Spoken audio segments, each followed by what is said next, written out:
Assalamualaikum warahmatullahi wabarakatuh. Kawan-kawan, apa kabar semuanya?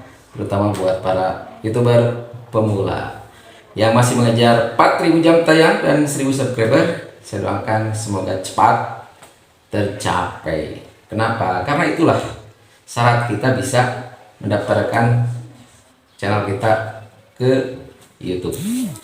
Kalau itu sudah tercapai, kalau itu sudah kita penuhi, kita bisa berkarya dan menghasilkan. Teman-teman, informasi yang luar biasa dari berbagai konten kreator, yang mana konten kreator ini salah satu bagian dari YouTube ya, atau perwakilan YouTube Indonesia, bahwa ternyata YouTube sekarang ini mengeluarkan berbagai macam program yang katanya ini bisa membantu para YouTuber pemula agar bisa berkarya lebih. Nah, kita ini yang sedang sama-sama belajar, bisa jadi apa yang kita lakukan akan tertolong dengan program-program tersebut. Salah satu contoh, YouTube juga katanya mengeluarkan edit atau software edit video. Nah, kalau menurut saya gitu ya, software video yang produk YouTube ini nanti kan ini bisa saja gitu ya mensinkronkan antara software ini dengan channel kita.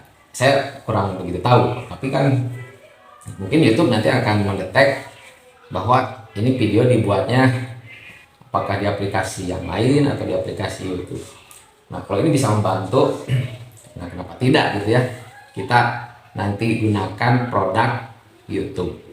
Karena biasanya kalau sebuah sistem itu sudah terkoneksi atau ya bisa dikatakan sama gitu ya, satu produk, nah ini kan ya sesuatu gitu ya, sesuatu ya bagi kita, sehingga bisa memudahkan apakah nanti di rekomendasi YouTube-nya atau di proses monetisasi.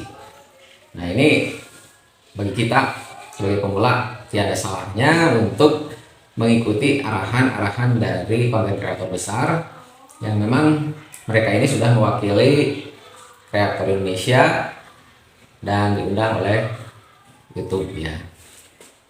Intinya teman-teman, bagi kita pemula, semangat dulu, semangat membuat konten, semangat membuat karya. YouTube itu yang diharapkan gitu ya. Saya pernah mendengar salah satu konten kreator yang diharapkan oleh YouTube itu sebenarnya kreativitas kita. Kreativitas yang bagaimana? Kreativitas yang tidak melanggar hak cipta. Nah, sebenarnya itu saja. Jadi YouTube ini mengharapkan kita ya yang ya punya keinginan untuk eksis di YouTube, kita buat videonya video sendiri, direkam sendiri gitu, sehingga ketika video kita nanti diupload di YouTube, nah itu menjadi karya kita. Jadi itu yang diinginkan oleh YouTube. Bahkan YouTube pun menganjurkan video yang kita buat itu jangan tanggung-tanggung, buat aja video yang durasinya panjang gitu. Dalam artian begini, panjang itu boleh lebih dari 15 menit, 20 menit, atau 30 menit. Karena kan penonton itu kita tahu sendiri ya, ada yang suka video panjang, ada yang suka videonya sedang-sedang saja. Itu semua nanti kan dikembalikan kepada penonton. Nah, bagi yang sedang mengejar 4.000 jam tayang, video panjang itu bagus sekali. Itu rekomendasinya itu luar biasa. Jadi real time ya, real time-nya itu akan cepat menambah jam tayang. Itu saya sudah buktikan. Kenapa channel saya bisa monet atau bisa mengejar 4.000 jam tayang? Karena saya itu menggunakan video panjang. Jadi video panjang saya buat, dan ya alhamdulillah 4.000 jam tayang itu bisa terpenuhi. Dan juga saya itu kalau menurut saya gitu ya, video panjang itu stabil, jadi tidak turun naik.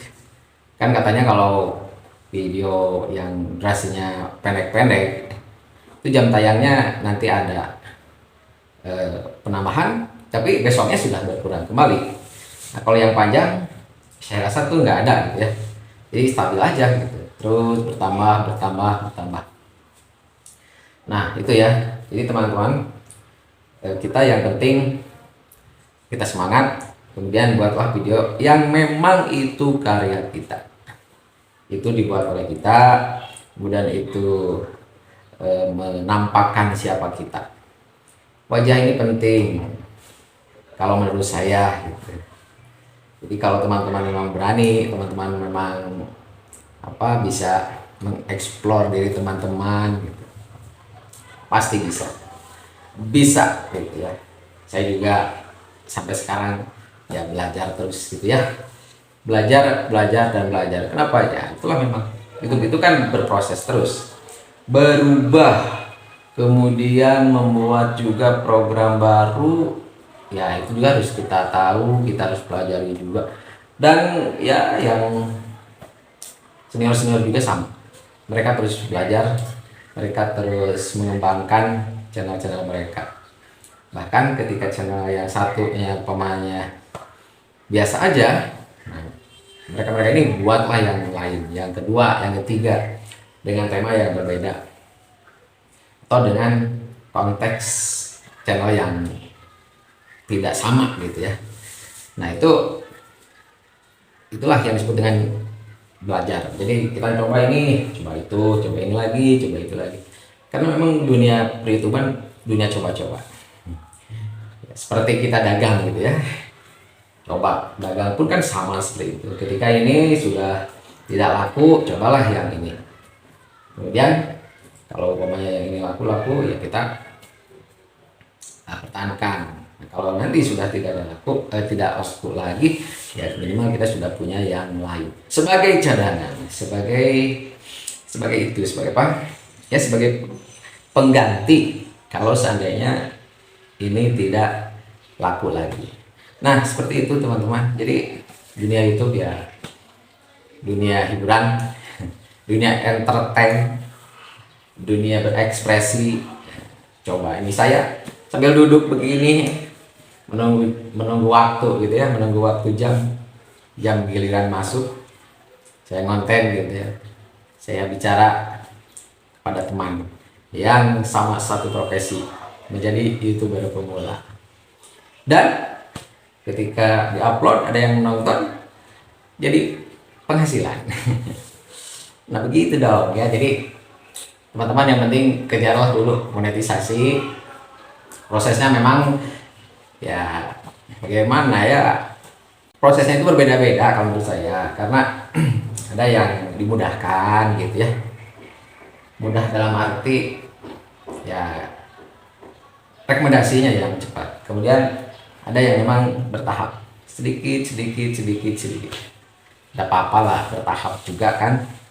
Atau pada ujungnya kalau kita memang terus continue membuat video dan menguploadnya, akhirnya kan bisa monet juga. Nah itu harapan saya gitu ya, bagi teman-teman yang belum monet, para subscriber.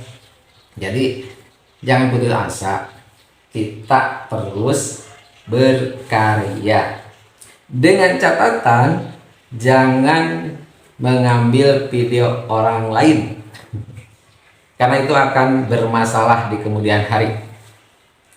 Kalau teman-teman ngambil video orang lain kemudian diupload di channel kita, suatu saat kalau mengajukan monetisasi itu akan bermasalah.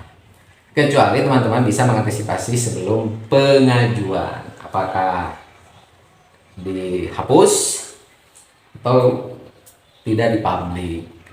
Nah itu aja sih sebenarnya. Seperti pemanya ada lagu yang masuk ke video kita, nah itu kan muncul hak cipta. Nah itu antisipasi oleh teman-teman supaya itu yang hak ciptanya bisa hilang, bisa dibisukan, atau memang bisa dipotong video itu.